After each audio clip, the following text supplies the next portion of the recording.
What up, everybody? Demon back, and today I'm going to be doing my thoughts on the most recent episode of The Walking Dead, which was season 6, episode 10, The New World. Before I begin, I said this video was going to come out yesterday. Clearly that didn't happen. Life gets in the way. You guys know how it is. So, without further ado, let's get into the review.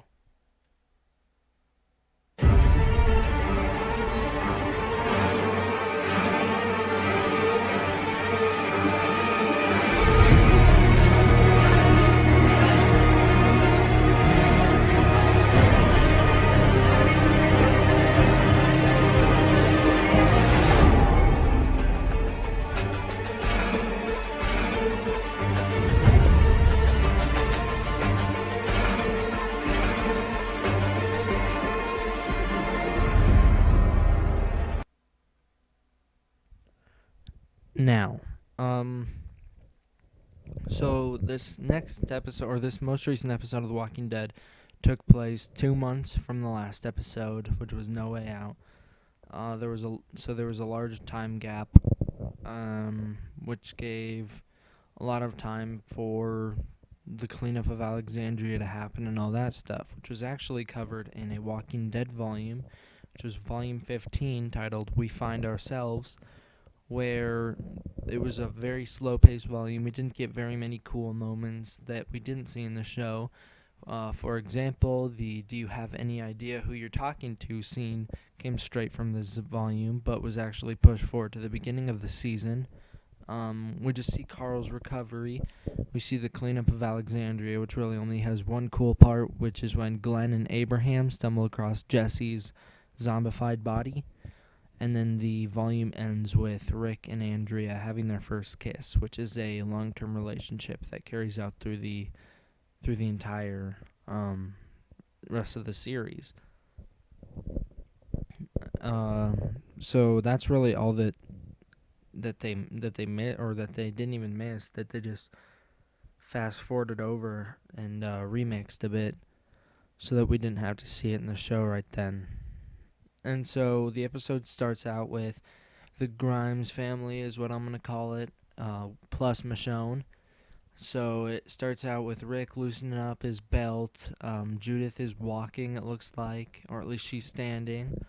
And then, as you see in this little clip here, Rick is catching a ball thrown to him by Carl. And Carl says he's out of toothpaste and he's all mopey. And so, moving on, this episode is a Rick and Daryl buddy episode. They're the main focus of the whole entire thing. And it starts out with Eugene telling them to go to this place to find some sort of miracle crop that I can't remember what it's called. So that's how the episode starts, and they just drive away. Later on in the episode, they find a food truck filled with all this good stuff that they need, including toothpaste, which is what Carl and Michonne were needing, and some soda, which is what Denise asked for. And so that all is going on. Maggie questions Enid about what she's been doing since these past 2 months have been going on, because she hasn't seen her anymore, showing that she actually cares about Enid, something that's going to be very important if Enid takes the role of Sophia from the comics. So, which I think she will. So I think this is just set up for that. And then Michonne winds up seeing Spencer, who has a shovel strapped around his back, walking around through the woods, and she goes down to help him look for this mysterious thing that he's looking for. Then the episode goes on focus for a tiny bit of Carl and Enid, who are sitting in the woods, and we all know how they like to do that. And actually, there was a little Invincible Easter egg in this episode, which is Invincible is another one of Robert Kirkman's comic books. This is number 2, I think, right after The Walking Dead.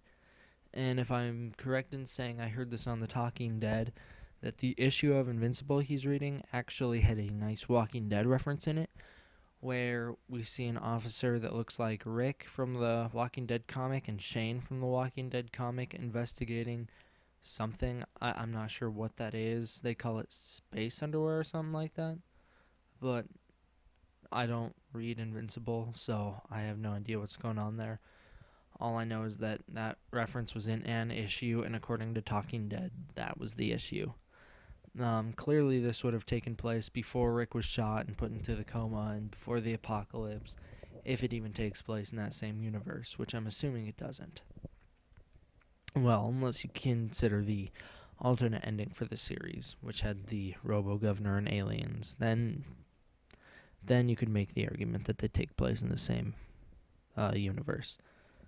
So, anyways, getting on from that, Carl and Enid make some sort of discovery in the woods of a walker that we don't get to see revealed until the end of the episode.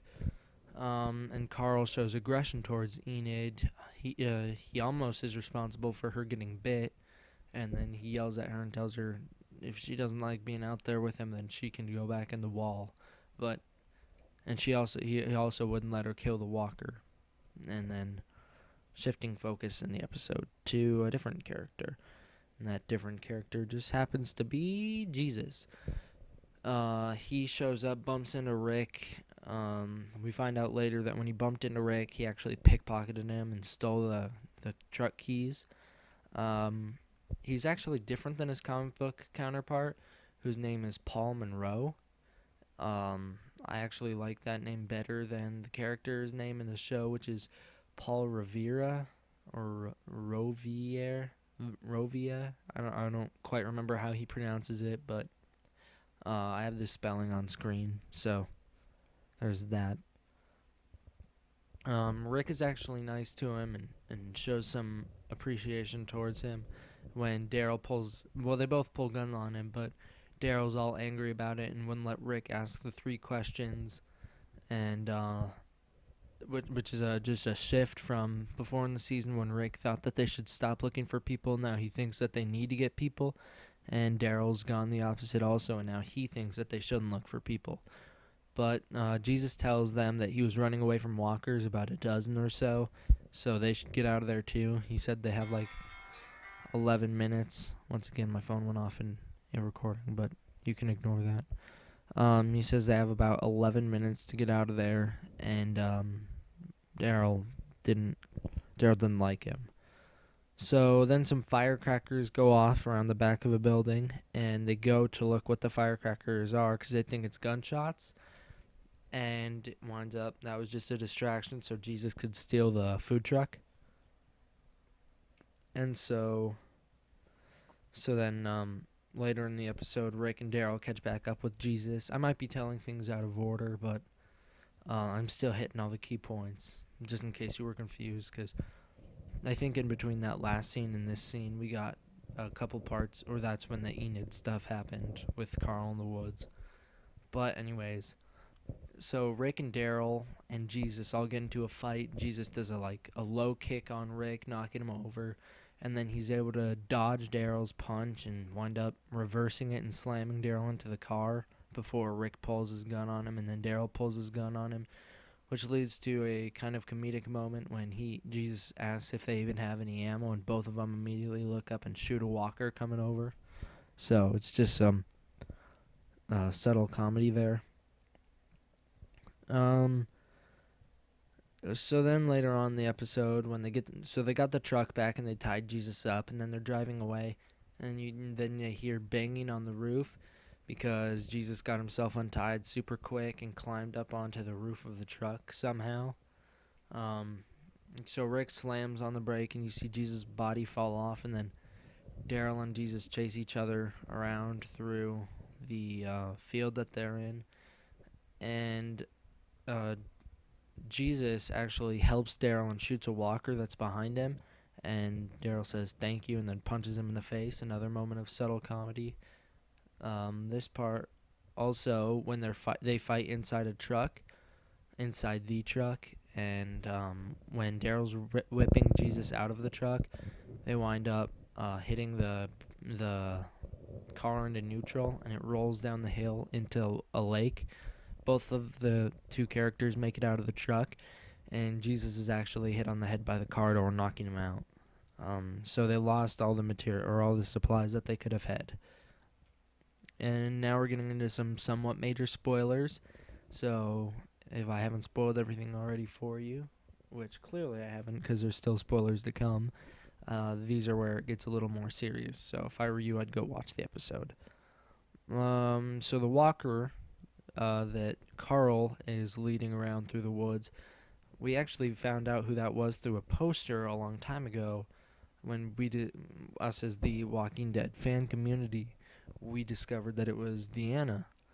And so in this episode, we do in fact see Deanna as a walker, and Spencer puts her down, and that's what he was waiting for the whole time. And then he buries her, and it was a nice, touching moment with him and Michonne. Once again, the episode shifts some focus into some major spoilers. This is at the very end of the episode when we get a nice relaxation scene between Rick and Michonne, and the two of them are talking about their days and how hard it was when all of a sudden Rick leans over and starts kissing her, which leads to a bit more than kissing. And then at the end of the episode, when the two are laying there in bed naked, you just hear someone say, "Rick, we need to talk." He says, "Rick, wake up, we should talk." And both of them jump out of bed, grab their weapons, and pull it, and it's Jesus just standing there looking at him. So overall, that's really everything that happens this episode. I know a lot of people were really happy with that whole, I tried to pronounce in my last video, Rishon, the Rishon shippers, I think that's what they call themselves. They were all really happy with this whole Rick Michonne thing going on. It's similar to the Rick and Andrea thing I talked about earlier, and I expected it from a long time ago once they killed off Andrea. So, it's just been a long wait, I guess, but kind of predictable. And overall, this was not one of my favorite episodes. Also, it wasn't a bad episode. Originally, I gave it a 6.5 out of 10. But I did decide to increase my score to a 7 out of 10 just because of the fact that it was an introduction of such a big character, which is Jesus. This should lead to amazing things for the show. Jesus is a recruiter from this community called the Hilltop, and the Hilltop leads to the kingdom and the saviors, which just creates this whole joined community thing plus war, and it's a really good story arc. We're getting into some really cool stuff coming up. This whole larger world storyline should be alright, and then we get into the really good stuff, which is Something to Fear. That should be the season finale. So, that's all I had to talk about for this episode. If anyone would actually like me to do a video, like, you guys want me to do like a character spotlight on Jesus or anything like that, just comment down below. I'm open to suggestions. Literally, anything you guys write that is within reason, I'll do. I have one fan suggestion written down, and I have a video that's going to come out soon for that viewer. I shouldn't call him a fan. I should call him a viewer, because I don't really know if he is a fan, but he watches. He commented on one video, so I have a special video coming out for that guy, which is going to start my fan request series, which should be coming out soon. But before I can even do that, I need some fan requests first. So literally anything you guys want, just comment, and if it's within reason, I'll do it. So thank you very much for watching. I'm D-Man, and D-Man out.